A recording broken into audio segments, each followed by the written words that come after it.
台湾한 번 더 양안 관계 및 시사평론. 중화민국 제1야당 중국국민당 제12대 주석 즉 당대표 정리원은 4월 7일 대표단을 인솔해 평화의 여정을 테마로 중국을 방문해 4월 12일 어제 귀국했습니다. 방중 기간 가장 주목된 건 역시 4월 10일 국공 당대표 회담 즉 정리원과 중공 국가주석 시진핑의 만남입니다. 이번 국민당 당대표의 행보가 정치적 이익으로 이어질지에 대해서 일부 학자는 정리원의 평화 노선이 중국과 완전히 밀착하는 방식이라며 오히려 당내 노선 갈등을 심화시키고 선거 전략에도 불리하게 작용할 수 있다고 지적을 했으며, 또 일부 학자는 이번 방중이 개인의 정치적 자산이 될지 또는 당 전체의 정치적 이익이 될지는 유권자들이 평화의 대가를 어떻게 평가하느냐에 달려 있다며 아직 성패를 단정하기는 이르다고 말했습니다. 국공 당대표 회담에서 시진핑은 하나의 중국을 직접 언급하지는 않았습니다. 92년 합의라는 용어는 여러 차례 관찰됐으나 하나의 중국이라는 말을 사용하지 않았죠. 따라서 다소 온건한 메시지를 전달한 것으로 보이는데, 국립정치대학교 동아시아연구소 소장 겸 특임 교수 왕신씨는 이번 발언은 민족, 교류, 평화에 초점을 맞췄다며 이러한 변화가 타이완 정치 환경 변화와 미중 정상회담을 앞둔 전략적 고려 때문일 가능성을 제시했습니다. 또한 이번 회담이 시진핑의 타이완 정책 성과로 기록될 수도 있다고 분석을 했습니다. 국민당 당대표는 중국 방문 기간 중화민국 국부 손문선생이 안식해 있는 중산능을 참배하며 중화민국을 언급하고, 타이완 기업인 단체와의 교류 자리에서는 국민당 재집권을 강조했습니다. 또한 베이징 인민대회당에서 중국 공산당 총석이 시진핑과 회담을 가졌습니다. 국공 당대표가 10년 만에 회담을 재개한 겁니다. 정리원은 타이완에 가져갈 선물은 평화라고 강조를 했지만, 이 평화가 실제 정치적 이익으로 이어질지 아니면 논란을 확대할지는 현재 양안 및 국내 정치의 주요 관찰 포인트가 되고 있습니다. 타이중 소재 사립동해대학교 정치학과 장준하오 학과장 겸 교수는 이번 방문이 사실상 중국 측 시나리오에 맞춘 것이라고 평가했습니다. 그는 특히 양안 관계가 이미 국제화된 상황에서 정리원의 노선은 중국의 논리에 따라서 평화를 추구하는 방식이라며 문제점을 제기했습니다. 또한 민진당의 군사력 강화 전략이나 과거 마잉저우 정부의 경제 교류 전략과 달리 정리원은 타이완의 실질적 역량 강화나 대안 제시 없이 전쟁 회피를 위한 제도적 해법을 언급하고 외부 개입을 배제하는 발언을 통해서 평화를 위해 주권과 존엄을 희생할 것인가라는 논쟁을 불러일으켰다고 분석했습니다.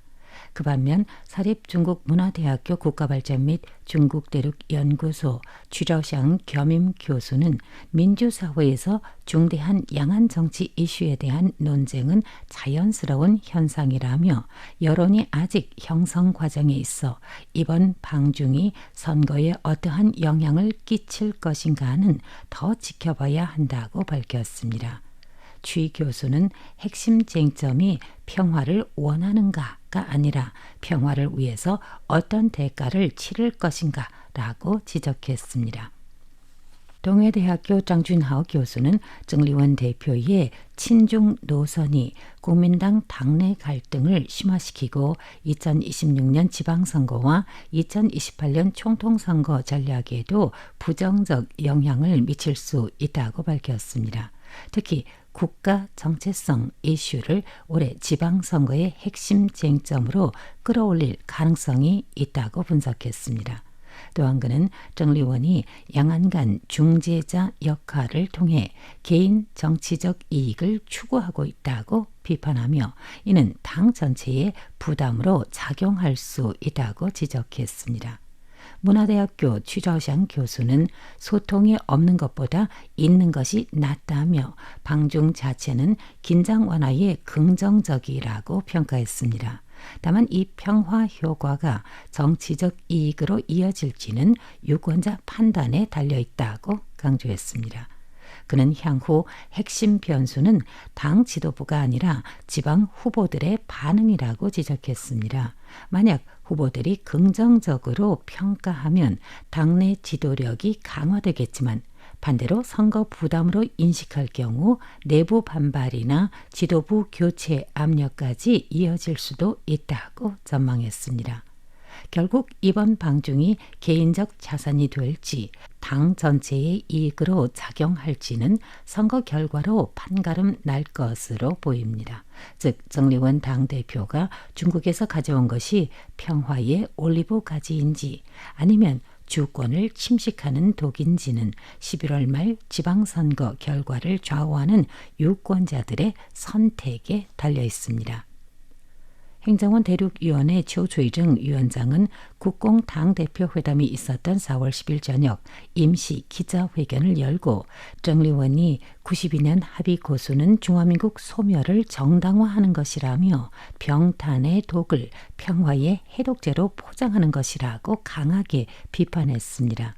그는 이번 국공교류가 평화를 내세우지만 실제로는 하나의 중국과 통일 논리를 강화하는 통일전선 전략이라고 지적했습니다.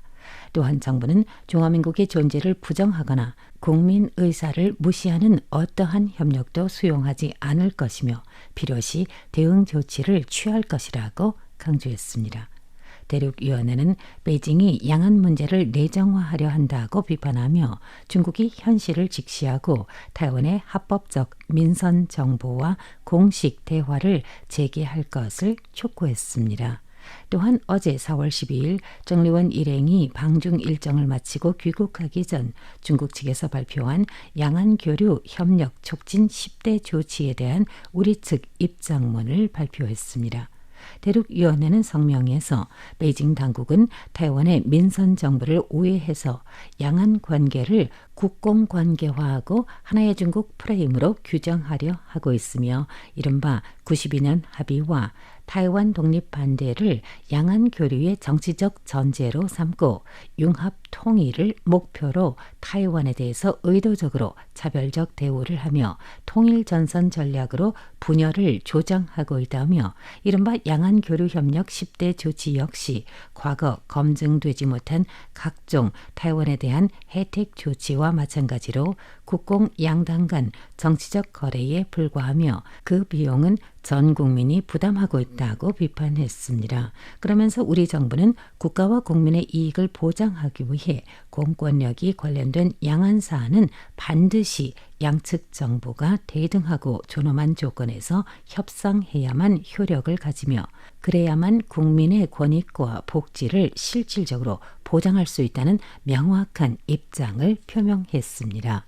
그리고 대륙이 타이완에 이른바 양보하거나 혜택을 주는 부분에 대해서 대륙위원회는 성명에서 역사적 경험은 베이징의 각종 이른바 경제무역 양보가 종종 근거 없는 이유로 일방적으로 철회되거나 중단돼 왔음을 보여주며 우리 농어민과 산업에 막대한 피해를 초래해 왔다며 이러한 일방적 혜택은 사실상 대형 선물꾸러미로 포장된 달콤한 독에 불과하며 실제로는 경제를 압박 수단으로 활용해 왔다고 지적했습니다. 대륙위원회가 발표한 내용들은 우리에게 매우 익숙한 부분입니다. 그동안 중국 공산당은 양안 교류를 무기화, 도구화, 정치화하고 있으며 각종 정책 개방은 언제든 중단될 수 있는 불확실성과 특정 집단에만 선택적으로 적용되는 선별성을 띠고 있습니다. 정부는 타이완 경제와 산업이 이러한 위험에 다시 노출되지 않도록 보호하고 정치적 통일전선 공작이나 선거 개입의 도구로 이용되는 것을 방지할 책임이 있습니다. 이번에 중국 측이 발표한 농수산물 수입, 식품기업 등록, 일부 항공편 및 관광자유여행 재개 조치 역시 과거 수차례 개방과 중단을 반복해온 것으로서 우리 산업, 농어민, 국민 권익의 제도적 보장을 제공하지 못하며 높은 위험성을 내포하고 있습니다. 필자가 과거 군사 최전선이었던 찐만을 다녀왔는데 절대 다수의 현지인은 양안 관계에 대해서 사회와 경제 그리고 전통을 정치나 이데올로기보다 훨씬 더 중요시하고 있다는 걸 알 수 있었습니다. 이번에 중국에서 양안 직항 노선 정상화 및 상하이와 푸젠성 주민의 타이완 자유여행 개방 그리고 최전선 찐만 마주 주민들의 편익 제공을 위한 물, 전력, 가스, 다리 등 4가지 연결을 추진하고 더 나아가서는 찐만이 앞으로 샤먼 신공항을 공동 사용하도록 할 수 있다는 조치를 내세웠습니다. 이 모든 건 찐만 주민들이 마다할 이유가 없을 정도로 그들에게는 필요한 것들입니다. 하지만 우리 정부의 입장에서는 그게 단순히 편리성이 아닌 국경을 넘는 인프라이자 항공안전, 통관 검역 등 핵심적인 국가 안보와 공권력 행사와 직결되는 사안들이라서 반드시 정부 주관기관의 평가와 참여 그리고 양안 정부의 공식 협의를 통해서 적절히 추진돼야 합니다. 또한 정부는 건강하고 질서 있는 양안 교류를 지지한다며 양안이 서로 예속되지 않는 객관적 현실과 중화민국의 존재를 직시하고 우리의 합법적인 민선 정부와의 정상적이고 제도화된 소통과 대화를 조속히 회복해야만 양안의 평화와 국민 복지를 증진하는 올바른 길이라고 대륙위원회는 베이징 당국에 촉구했습니다. 시사평론 원고 작성 포도의 100점입니다. 감사합니다.